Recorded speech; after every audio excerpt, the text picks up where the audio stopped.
നിങ്ങളുടെ favourite shows ഇനി ഒരിക്കലും മിസ്സാവില്ല. ഇപ്പോൾ C5 കാണും നിങ്ങളുടെ ഫേവറേറ്റ് ഷോസ് തികച്ചും സൗജന്യമായി. അയ്യോ, ഇപ്പൊ തന്നെ ഏട്ടത്തിയുടെ മുഖത്ത് ഒന്ന് രണ്ട് തടുപ്പുകൾ ഉണ്ടോന്ന് എനിക്ക് സംശയമുണ്ട്.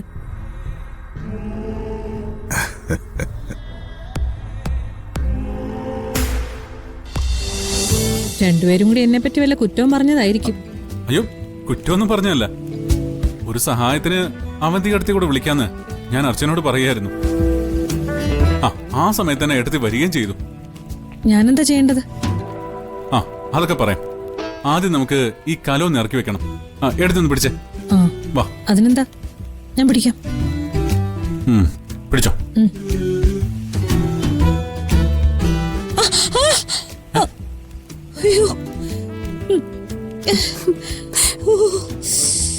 എന്റെ കൈ, എന്തൊരു ചൂടാ. അയ്യോ, എടുത്തി പൊള്ളിയോ? പിന്നില്ല. അല്ലെങ്കിലും തിളച്ചിരിക്കുന്ന കലത്തിൽ ആരെങ്കിലും ഇങ്ങനെ കയറി പിടിക്കോ? ഒരു തുണി എന്തെങ്കിലും എടുത്തിട്ട് വേണ്ടേ അത് പിടിച്ചിറക്കാൻ? അതെങ്ങനെയാ? അടുക്കളയിൽ എന്തെങ്കിലും ജോലി ചെയ്ത് ശീലമില്ലല്ലോ. നിങ്ങൾ രണ്ടുപേരും കൂടി എനിക്കിട്ട് മനഃപൂർവ്വം പണി തന്നാണല്ലേ?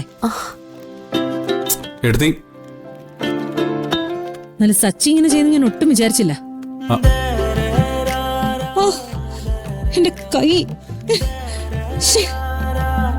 എന്റെ കൈയും പൊള്ളി.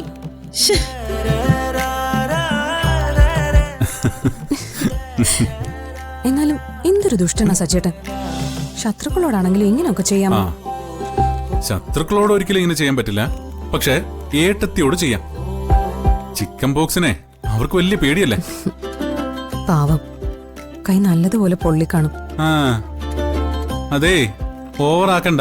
തന്റെ ഉള്ളിലെ സ്നേഹം എനിക്ക് മുഖത്ത് കാണാം. ഒന്നും പോ സച്ചേട്ടാ. വേഗം ഈ വെള്ളം എടുത്തോണ്ട് ബാത്റൂമിൽ വെക്കും. അത് ശരി. ഞാനെന്താ കുപ്പിന്ന് ഇറങ്ങുന്ന പൂതോ ഇങ്ങനെ പണി തരാൻ? പണി തുടങ്ങിയതല്ലേ ഉള്ളൂ. വേഗം എടുത്തോണ്ട് വാ. ഇതൊരു വല്ലാത്ത പണിയായി പോയി. അല്ല, ഇപ്പൊ തന്നെ എടുക്കണോ? കുറച്ചു കഴിഞ്ഞ് എടുത്ത പോരെ? ഇപ്പൊ തന്നെ വേണം. ചെറിയ ഇളം ചൂടോടുകൂടി വേണം അവളെ കുളിപ്പിക്കാൻ. വേഗം എടുത്തോണ്ട് വാ. വാ, എടുക്ക്.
ചേച്ചി,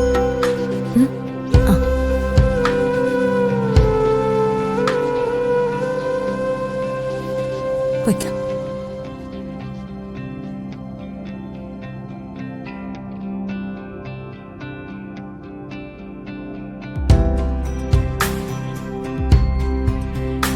കുടിക്കാം.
അച്ഛാ, അച്ഛൻ അർച്ചനെ പറഞ്ഞൊന്ന് മനസ്സിലാക്കണം. ആ? ഇല്ലെങ്കിൽ ഈ വീട്ടിലെല്ലാരും കൂടി നാളെ ഹോസ്പിറ്റലിൽ പോയി കിടക്കേണ്ടി വരും. അതിന് ഇവിടെ എല്ലാവർക്കും എന്ത് പറ്റി? നീ എന്താ പറയുന്നതെന്ന് അച്ഛന് മനസ്സിലാവുന്നില്ല മോളെ. അർച്ചന ഇവിടെ എല്ലാവർക്കും ചിക്കൻ ബോക്സ് പടർത്താനുള്ള പുറപ്പാടില്ല. അവളെ നിയന്ത്രിച്ചില്ലെങ്കിൽ കാര്യങ്ങൾ അപകടത്തിലാവും. ഇതൊരു പകരുന്ന രോഗമാണെന്ന് അച്ഛൻ അറിയില്ലേ? മോളെ, ഇത് പഴയ കാലമൊന്നുമല്ല. പണ്ട് വസൂരി പടർന്നു പിടിച്ച പോലെ അല്ല ഇപ്പൊ ചിക്കൻ ബോക്സ് വരുന്നത്. ഇപ്പൊ അതൊരു മാരകമായ അസുഖമൊന്നുമല്ല. ആര് പറഞ്ഞു മാരകാസുഖമല്ലെന്ന്? ചിക്കൻ ബോക്സ് വന്നയാളെ പരിചരിക്കുന്നവർക്ക് ഉറപ്പായിട്ടും ഇത് വരും. ഔട്ട് ഹൗസിൽ പോയി സ്നേഹയെ നോക്കുന്നോണ്ട് നാളെ അർച്ചനയ്ക്കും കൂടി ഈ അസുഖം വന്നാ ഈ വീട്ടിലുള്ള മറ്റാളുകൾക്കും കൂടി അത് പകരില്ലേ? നിനക്ക് പേടിയുണ്ടല്ലേ? പിന്നെ പേടിക്കാതെ എന്ത് ചെയ്യും? സത്യത്തിൽ അർച്ചനയ്ക്ക് പകരം അവളെ ഔട്ട് ഹൗസിൽ പോയി പരിചരിക്കേണ്ടിയിരുന്നത് നീയാ. നീ അത് ചെയ്തില്ല. നീ ചെയ്യേണ്ട കാര്യമാണ് ഇപ്പൊ അർച്ചന ഏറ്റെടുത്ത് ചെയ്യുന്നത്. എന്നിട്ട് നീ പറയുന്നു അവള് കാരണം ഈ വീട്ടിലെല്ലാവർക്കും ചിക്കൻ ബോക്സ് വരുമെന്ന്. ഈ നാട്ടിൽ എത്ര നല്ല ഹോസ്പിറ്റൽസ് ഉണ്ട്. ചിക്കൻ ബോക്സ് പിടിവിടുന്നവരെ ഇങ്ങനെ വീട്ടിൽ കിടത്തി ചികിത്സിക്കാണോ ചെയ്യുന്നത്?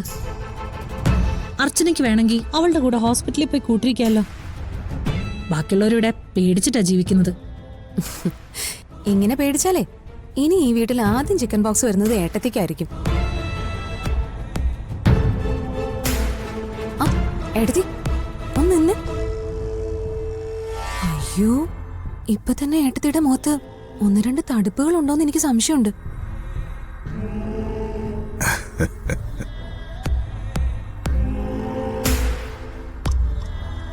നീ അവളെ വെറുതെ ദേഷ്യം പിടിപ്പിക്കണ്ട മോളെ.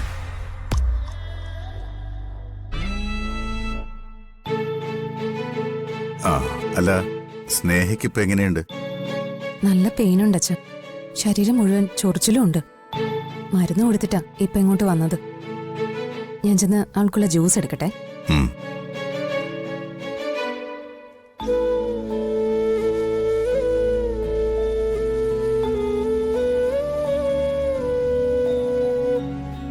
സുന്ദരി വാവേ, പൗഡർ ഇട്ട് തരാവേ. ഓ ഓ ആ ആഹാ, സുന്ദരി മോളെ. അച്ഛന്റെ മോളെ നോക്കട്ടെ. ആഹാ, ഓ ആ, ഇനി നമുക്ക് കുറച്ച് കണ്ണെഴുതാം. ആ വാ. ഓ ആ ആ ആ ആ ആ ഓ ഓ ഓ ഓ നോക്കി, ഇങ്ങോട്ട് നോക്കി. ആ ആ ആ ആ ആ ആ ആ ഓ, അച്ഛമ്മക്ക് കണ്ണെഴുതി തരാം. സുന്ദരിയാവണ്ടേ? ആ ആ ഇങ്ങോട്ട് നോക്കേ. സച്ചേട്ടാ, ഡൗൺലോഡ് ചെയ്യൂ C5 ആപ്പ്. കാണൂ എല്ലാ എപ്പിസോഡുകളും സൗജന്യമായി.